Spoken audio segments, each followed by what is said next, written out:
والله يا جماعة الخير، والرب شاهد علي. صار لي شهر واسبوع او شهر واسبوعين والكحة ذبحتني ذبح. ما انام الا انا كح بطريقة ما تتخيلونها. كل شوية كح. جربت كل الادوية، حطيت اكسجين ما فيني ربو، حطيت وايد اشياء ما فاد.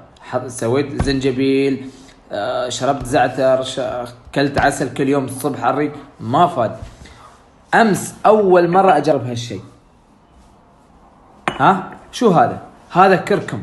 هالكركم اللي انا كنت اعرف شو يوم يقول لي كركم، كنت اقول شو كركم. كنا نسوي اذا انكسرت يادينا ولا ريلي انكسرت احطي كركم وملح ويومين وامورها طيبه. لكن قالوا لي اشرب الكركم هذا. امس اول يوم، من امس لليوم انا الكحه ما اعرفها. والله اتمنى هالفيديو يوصل لكل شخص يعاني من الكحه. جرب الكركم اخواني. هذه طريقه الكركم لعلاج البلاعيم، لعلاج الصدر، لعلاج الكحه، كل شيء يفيد. شوف كركم بهالطريقه، لا تزيد، تحطيه هني. الملح بهالطريقه لا تزيد. عقب شو تسوي؟ تجيب ماي حار موغر، تكون موغر ماي حار وتصبه. حلو.